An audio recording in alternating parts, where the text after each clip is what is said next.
This Week in Virology, the podcast about viruses, the kind that make you sick.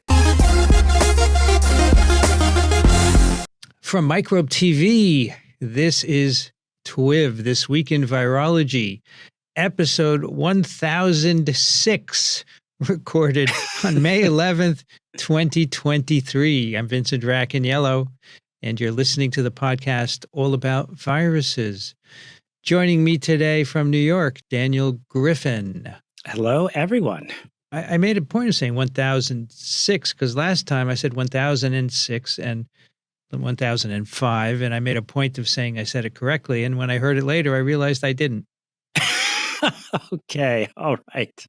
Well, let's get right into it. You know, I think maybe we'll add a slogan, be nice to Vincent. It's okay. It's so hard to forget pain, but it's even harder to remember sweetness. We have no scar to show for happiness. And that's Margaret Atwood's The Handmaid's Tale. I think we've gotten to a point where, just a lot of, even that, be nice to Vincent. Let's be a little more gentler across the board. But we are getting, to the end of norovirus winter vomiting disease, maybe in a big way. A vaccine to prevent another experience trying to obtain natural immunities? No.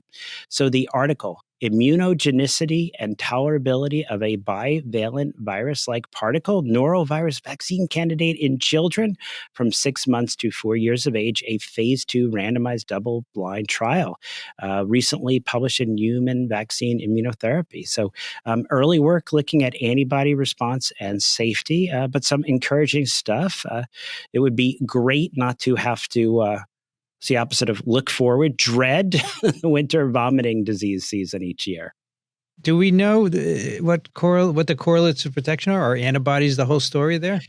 So that's going to be interesting stuff that will come out of this. So this is early work looking at antibody response and safety.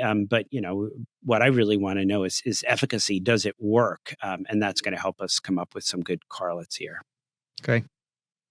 All right, influenza. The season has ended here in the United States, but looking toward the future, we have the very exciting article, and I do think it's really exciting. An influenza hemagglutinin stem nanoparticle vaccine induces cross-group 1 neutralizing antibodies in healthy adults, published in Science Translational Medicine. A tiny bit of background here for our listeners.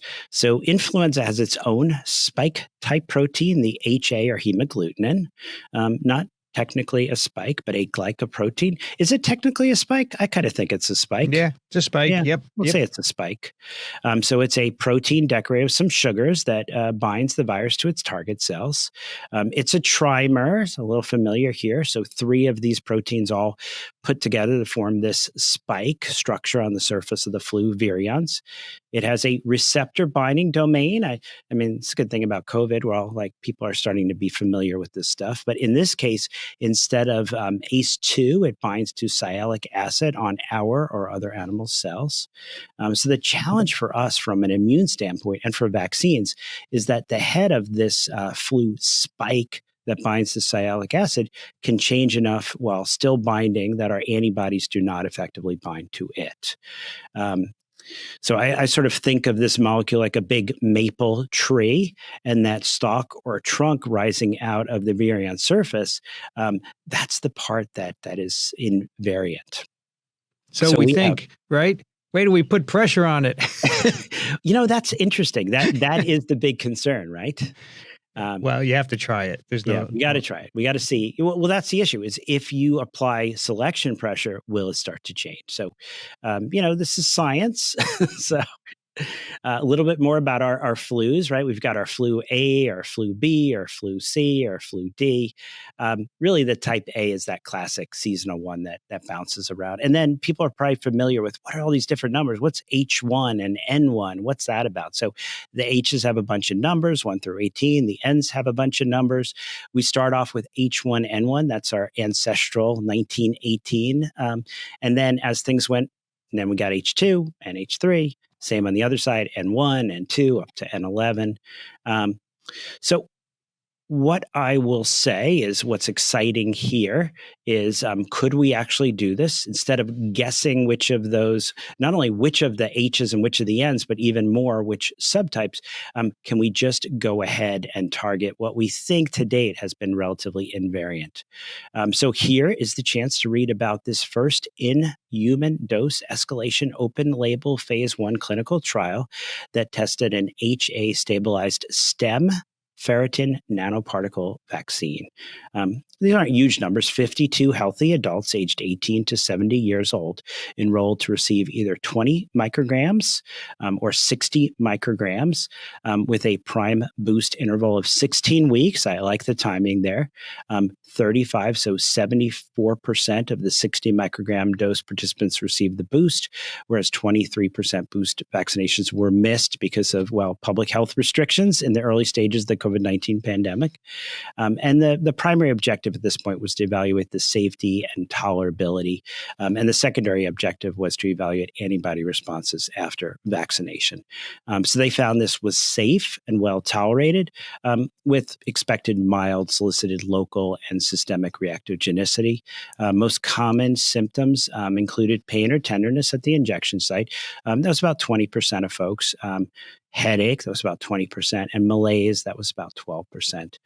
They found that this elicited cross-reactive neutralizing antibodies against the conserved HA stem of group 1 influenza viruses, despite previous H1 subtype had specific immunity.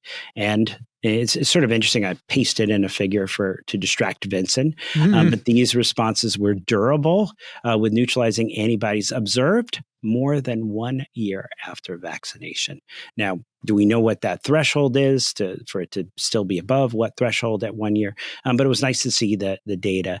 Also, what about what we think about, a mucosal site? So still a bit here, but very exciting to see this trial. Look at that, 40 weeks after there's the prime and then the boost at 16 weeks, as you said, but 40 weeks, we still have pretty good neutralizing time. I mean, they do go down a bit, right? But they're still there. And that's 24 weeks after that boost, right? Yeah, 6 months, right?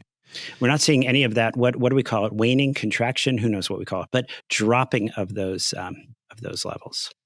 Well, slight dropping, Daniel. Okay, not zero. They're dropping, all right, but not a lot. And they're going to eventually go down lower. There's no question about that. But it's interesting that it's durable. I wonder why. What about this made it like that, right? Yeah, it is interesting. Yeah, so I'm curious to see more on this, and I'll leave in a link. There's a cool link to CDC subtypes of influenza A, and you can see which different animals get infected with which different H's and which different N's, and so I think we have an audience that will enjoy that. I did look at this paper. I was thinking about it for TWiV, but didn't make the cut. Only because I found an interesting one about Epstein-Barr virus causing chromosomal breaks, which I thought was very interesting.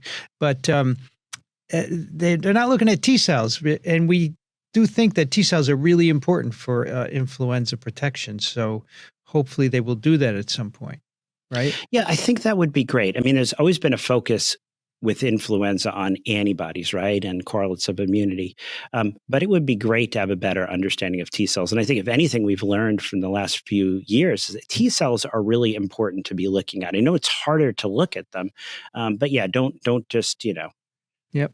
Moving into COVID. So just a few minutes there. And now here we are back to COVID. I guess I should say, right, we'll start right with the MMWR. We're recording this on May 11th. So the MMWR, COVID-19 surveillance after expiration of the Public Health Emergency Declaration, United States, May 11, 2023, came out on May 5th as an early release. So very timely that we're talking about it today. We'll talk a bit about the CDC later on today in this recording. But let me read here that authorizations to collect certain public health data expire at the end of the U.S. Public Health Emergency Declaration on May 11, 2023. So people are listening, it will have already expired. weekly COVID-19 hospital admission levels and the percentage of all COVID-19 associated deaths will be primary surveillance indicators. Emergency department visits and percentage of positive SARS-CoV-2 laboratory test results will help identify early changes in trends. The genomic surveillance will continue to help identify and monitor the SARS-CoV-2 variants. So just a little context here. Everyone's been beating up on the CDC lately. On January 31st, 2020, the U.S. Department of Health and Human Services, the HHS, declared under Section 319 of the Public Health Service Act a U.S. public health emergency because of the emergence of SARS-CoV-2.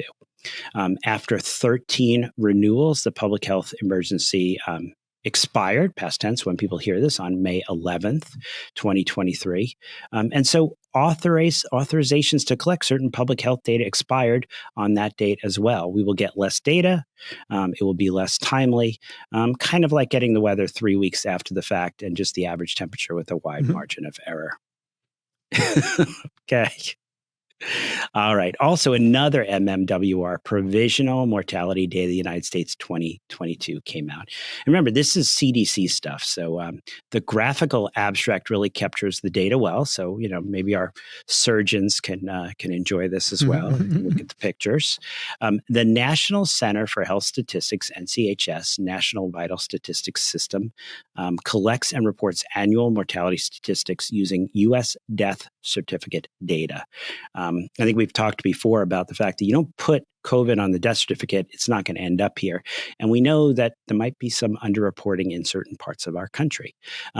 Because of the time needed to investigate certain causes of death and to process and review death data, final annual mortality data for a given year are typically released 11 months after the end of the calendar year. So that's the final stuff. So provisional data, which are based on the current flow of death certificate data, provide an early estimate of deaths before the release of final data. So this is still provisional. In 2022, approximately 3,273,705 deaths occurred in the United States. This is actually down 5% from the year before. It's probably important to have a sense, right? We're a big country. During 2022, COVID-19 was listed as the underlying or contributing cause of 244,986 deaths. So about 250,000 deaths. A 47% decrease from the 462,193 deaths in 2021.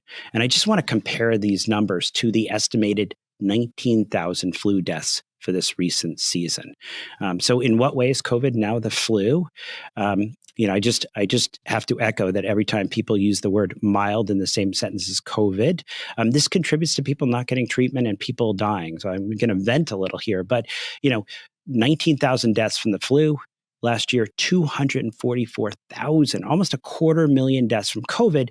And remember, that was the time of Omicron when everyone was starting to say things were so much better. Well, Daniel, it clearly went down, 47%. Come on, it's clearly mild. Yeah, I mean, it's only 5,000 deaths a week. That's nothing. No.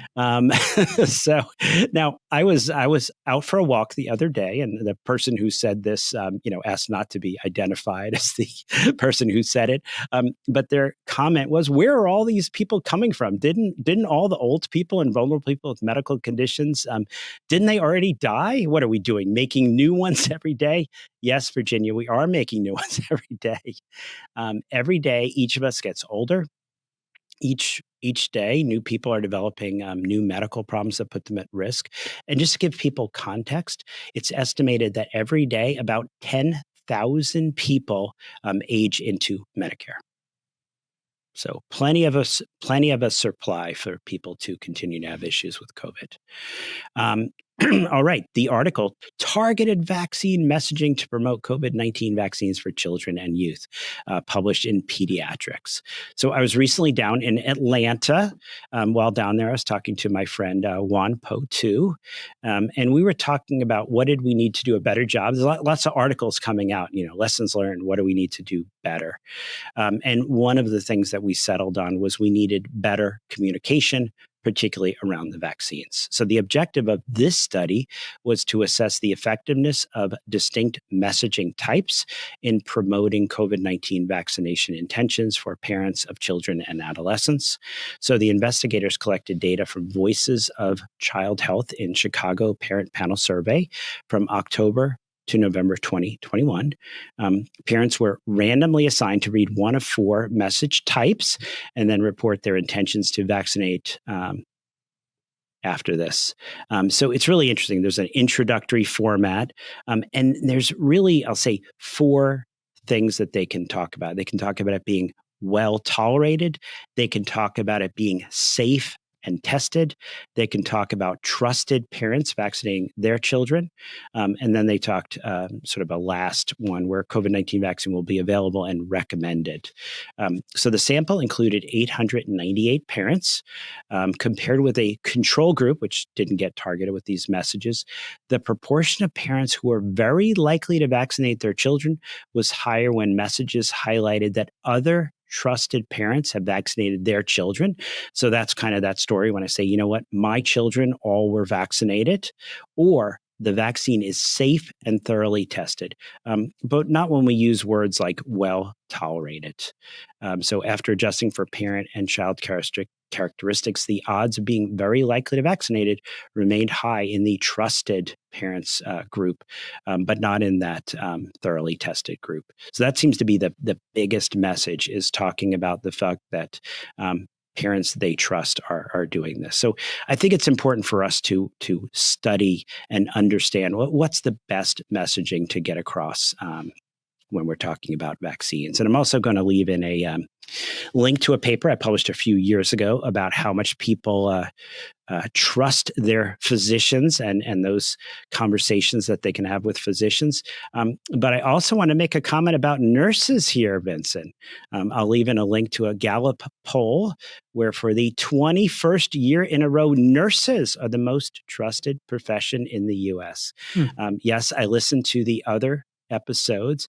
But I wanted to sort of say something here.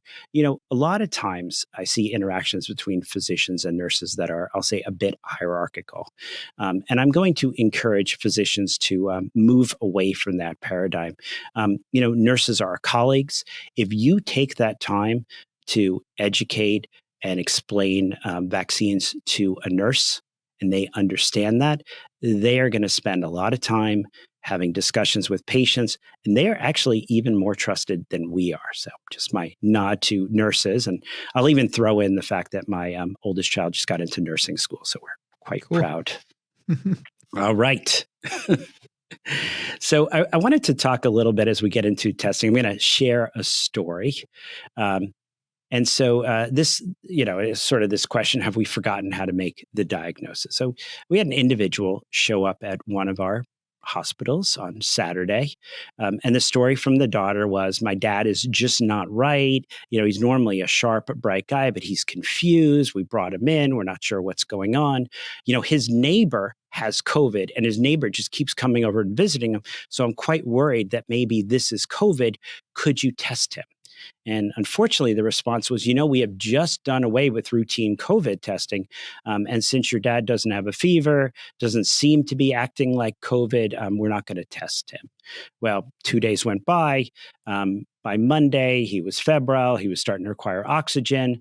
The daughter apparently was driving people crazy. So to placate her, they tested him for COVID. And oh my gosh, Vincent. It was positive. It was positive. Ouch. So while I mentioned I was down in Atlanta with my good friend Juan Potu, we discussed a little bit about the presentation for COVID. You know, one is that it may have changed. I mean, the presentation for the last 2 years is someone had a positive test. But we are no longer seeing loss of smell as often, and sore throat. The first 1 to 3 days seems to be a very common symptom. We're just not seeing, I know the media doesn't agree with this, we're just not seeing much conjunctivitis as a symptom. I mean, I have to say, Poe and I see a lot of COVID. My colleagues see, historically, this has been about 2%. So if you put that, you know, in someone's ear, maybe, you know, maybe they start to get some confirmation bias, giving them the benefit of the doubt there. Maybe they're not just trying to get quoted. some folks, especially young, healthy, they might really only just have a few mild days of symptoms. They may not even know they had COVID unless they go and test. And some older folks, I think this is the example of, grandpa is not quite right. So that first patient that Poe's a little bit famous. He saw that patient at the Everett Clinic, that first patient in Washington in February 2020. And that presentation was a temperature of 104, a rash, conjunctivitis. They were thinking enterovirus, maybe measles. This was a 17-year-old. And actually, that was one of the first hospitalized patients. And one of the first ones I saw here in New York came in with horrible, profuse diarrhea and no fever. So, at a lot of places, start thinking about this. If you have an older individual and they have altered mental status and your old paradigm of maybe it's a urinary tract infection, throw COVID in the mix as well. And when they do test positive, what do they do? Well, so for instance, this individual, because people want to know how did it work out? So Monday, I was called. Grandpa has a positive COVID test. He's requiring 5 liters of oxygen. We sort of got the sense of timing that we probably were about day 8 at this point. And so went ahead, started him on remdesivir. He was in the hospital, started him on dexamethasone. I was chatting with him today. He is completely lucid. He was in the Air Force. We were talking about Barstow, where he spent a couple of years. Apparently not Arizona. There's one down in Louisiana. So yeah, he's doing much better. What's the limit for remdesivir? How many days out from? It's really within the first 10, and it's interesting. Okay. There was some recent data. I don't know if I'm covering it today, where if you're still within that 10-day window, maybe you miss your first 5 days, which is really the time to do it. But still, if you're within the first 10 before someone progresses to be on a ventilator, you still have a pretty significant impact. Okay. All right. And people mark their calendar here, a heads up, the Vaccines and Related Biological Products Advisory Committee meeting, June 15th, 2023. We're expecting some comments about vaccination strategies going forward. So let's move into the early viral upper respiratory non-hypoxic phase.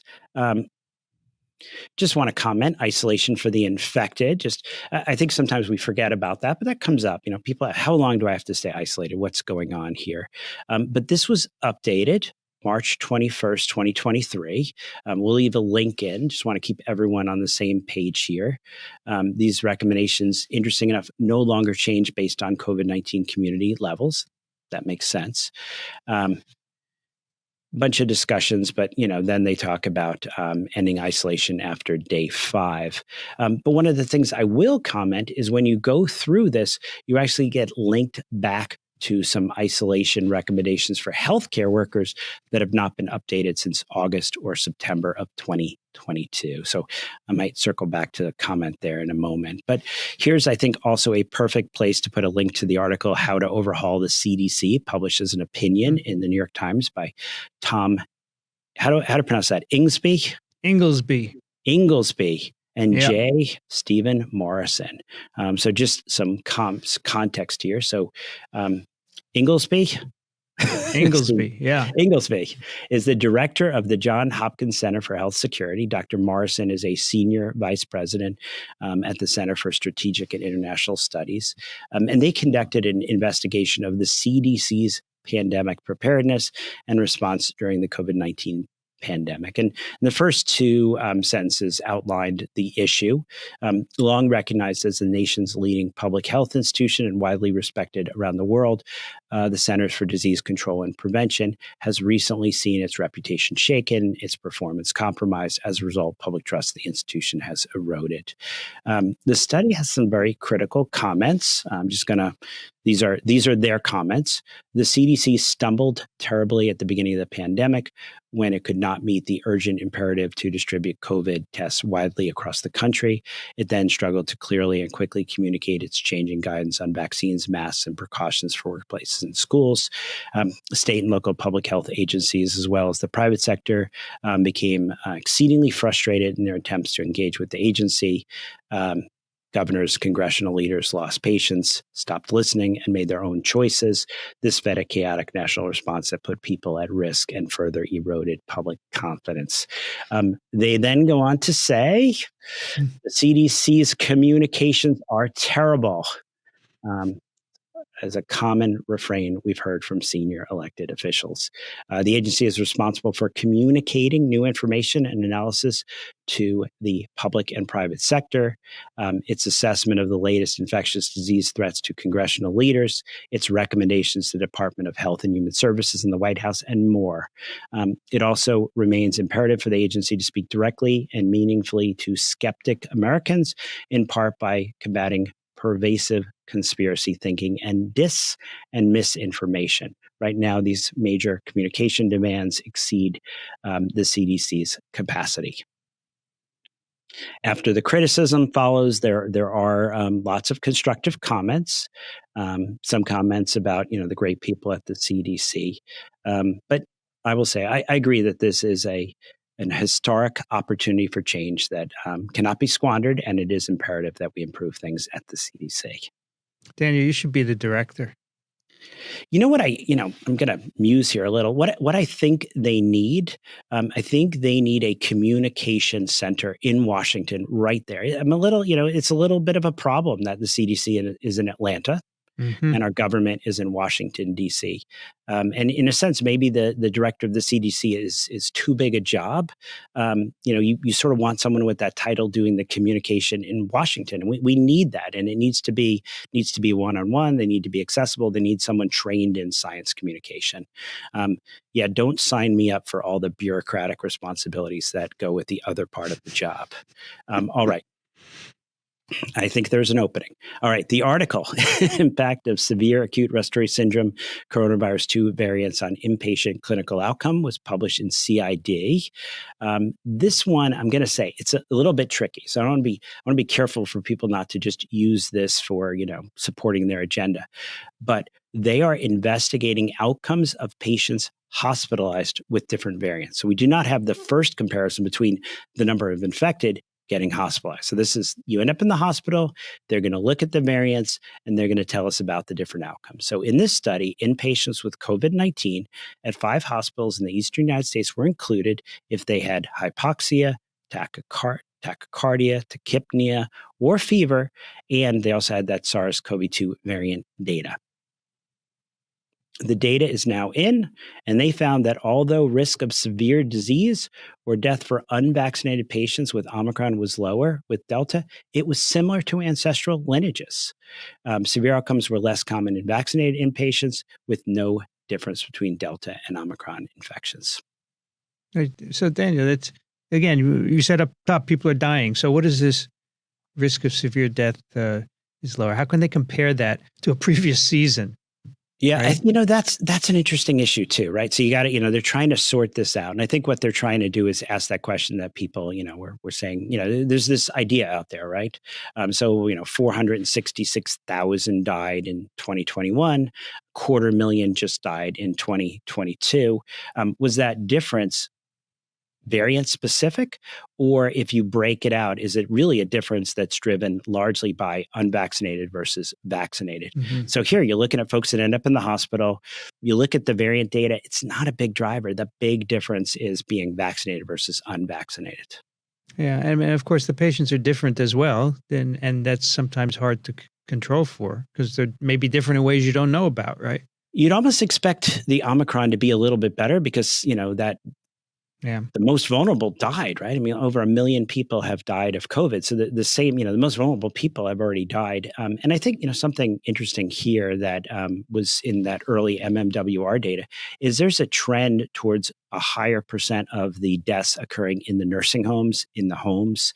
Early on, people were being rushed to the hospital. They were ending up in ICUs. They were sitting on vents for weeks, filling the place.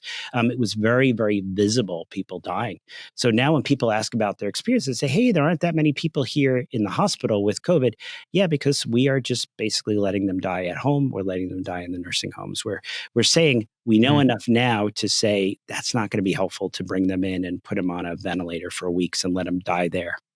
Interesting. Oh, so that's a factor in if you're using hospitalization as a metric, right?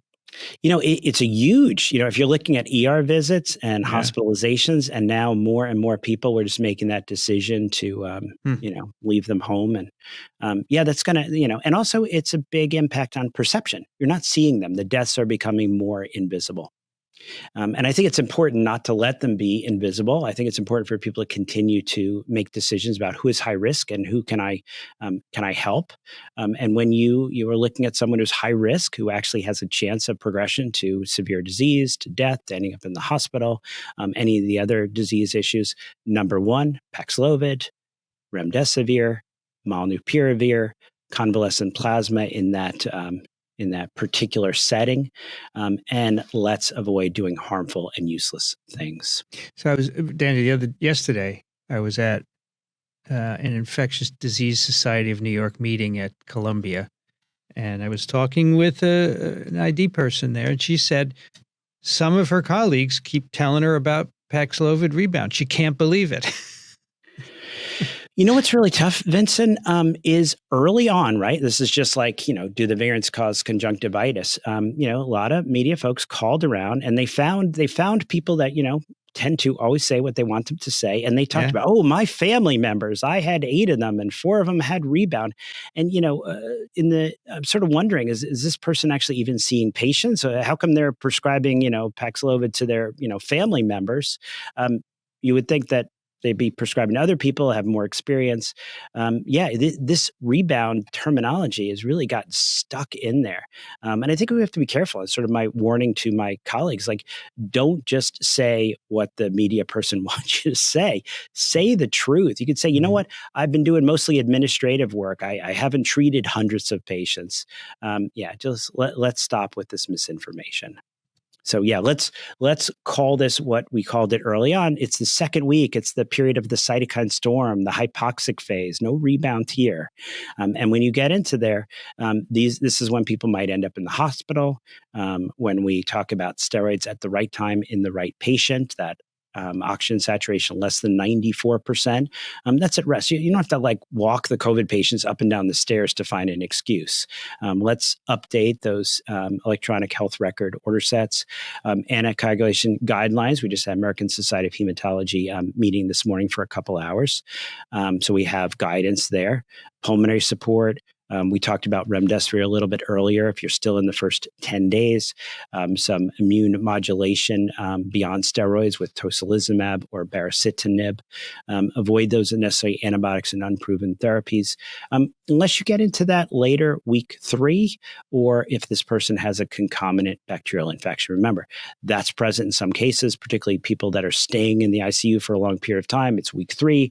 They start to decompensate. That's when we were seeing a lot of the secondary infections. But coming in the door, a low percent. And all right, we will move into what I thought was going to become the majority of this talk, which hopefully will as we learn more. Lots of good articles in CID this last episode. So the late phase, past long COVID, the article Prevalence of post-coronavirus disease condition 12 weeks after Omicron infection compared with negative controls and association with vaccination status. The data here supports 2 main things. One is that vaccination is a tremendous tool for reducing the risk of long COVID. And here, symptoms were much less common in vaccinated versus non-vaccinated individuals with Omicron infection. So you have, a background of 9.7 versus 18.1, right? So the unvaccinated, twice as many reporting issues. But then if you go ahead and you say, well, what about our sort of background? What about people who got Omicron, were vaccinated? Encouraging is that an Omicron infection after vaccinated has only a low but non-zero risk, so only about 1%. So the differential prevalence of post-COVID conditions and functional impairment attributed to Omicron BA1 and BA2 is low when compared with negative controls.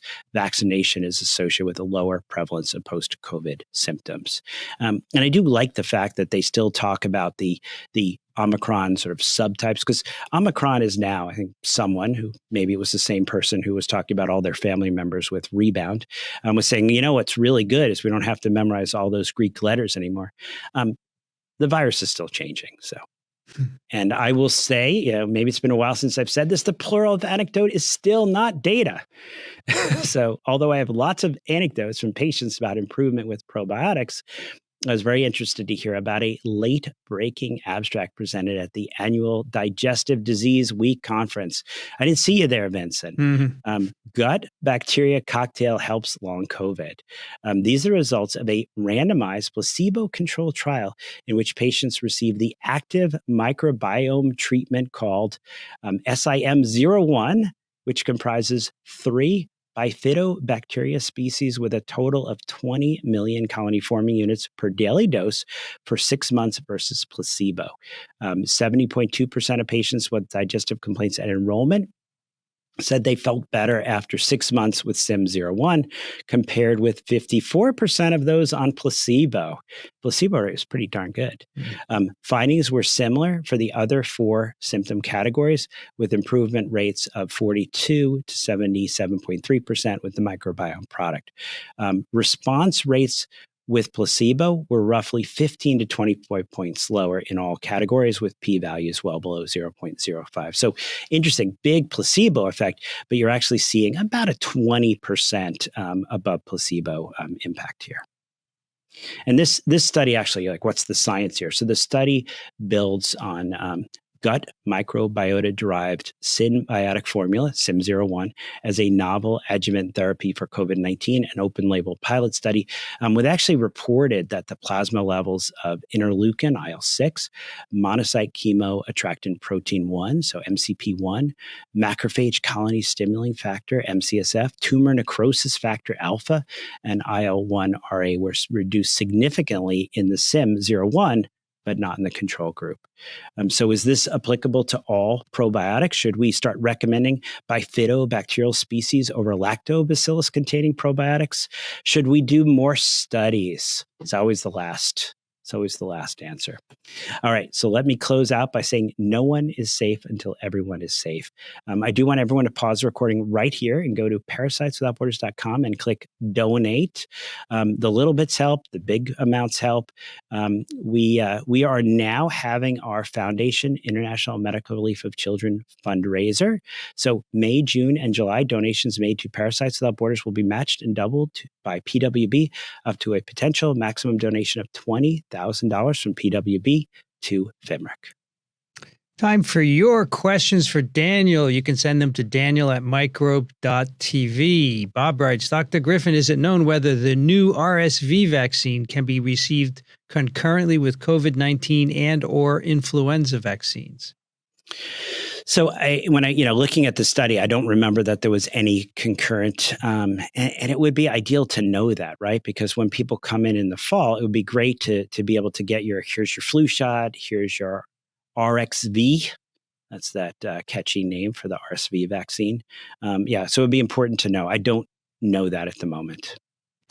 Jamie writes, as a dermatologist, I have prescribed dozens of courses of Paxlovid when my patients could not reach their doctors or were told to wait and see, even when they were high risk.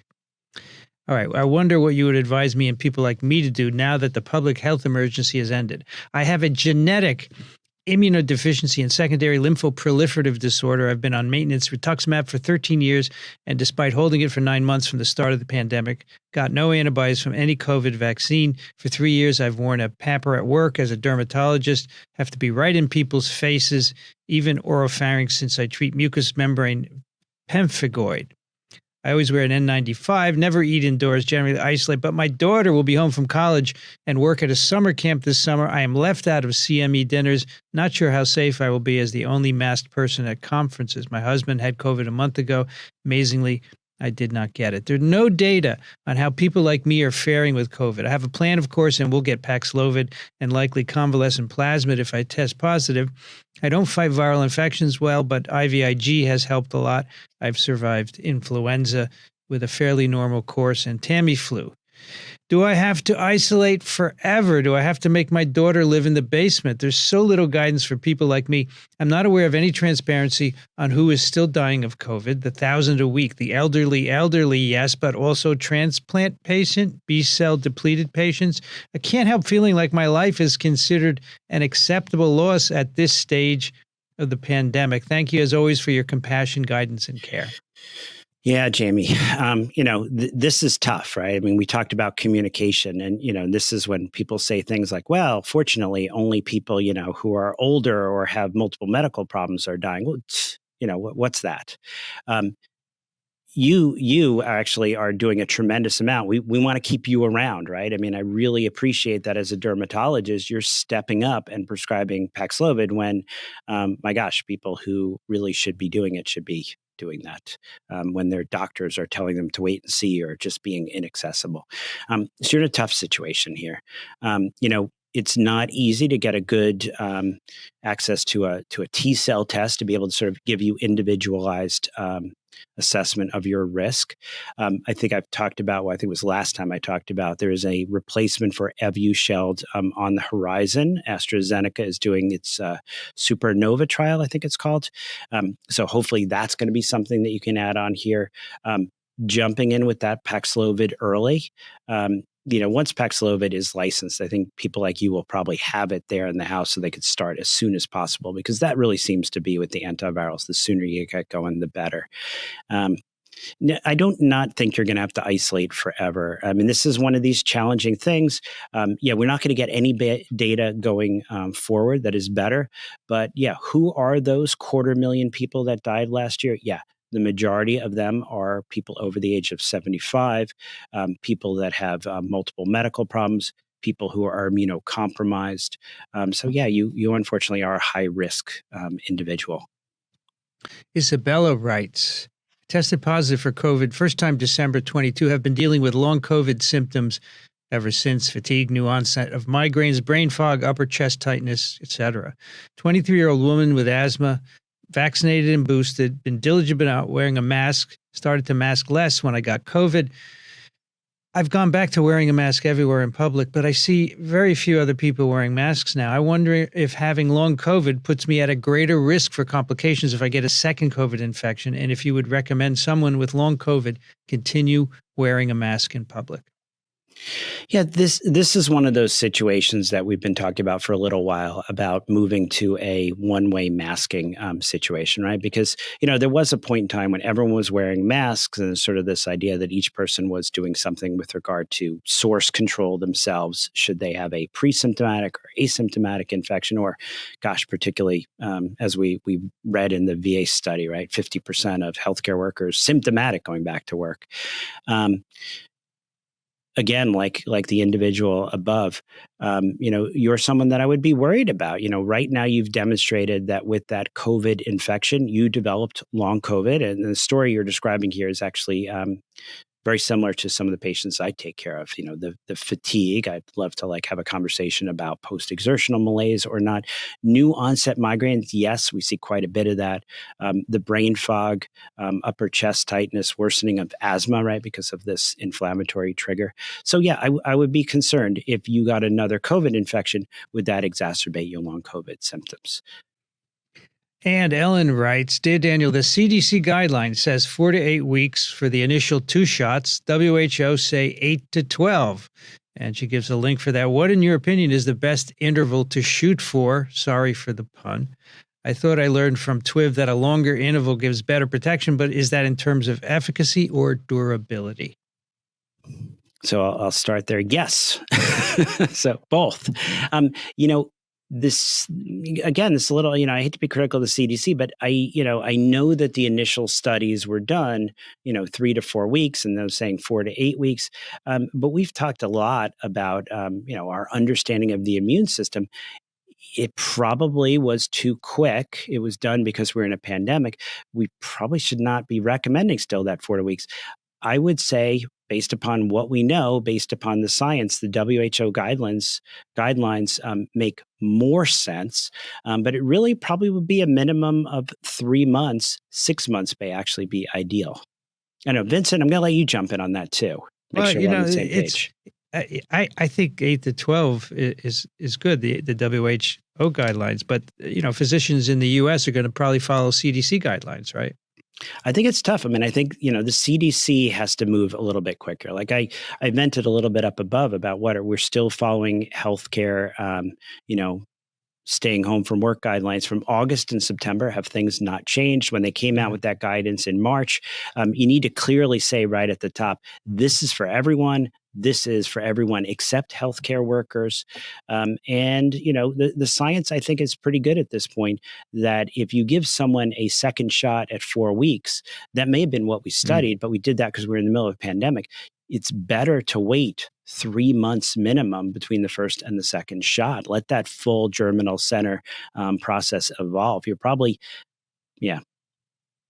Yeah, I agree. I think 4 weeks is way too soon. 8 weeks is better, but 8 to 12 weeks is even better. Yeah, go with the 12. Go with the 12 weeks. So see if you can convince your doctor to do. Tell him to call Daniel. Thank you. That's TWiV, Weekly Clinical Update with Dr. Daniel Griffin. Thank you, Daniel.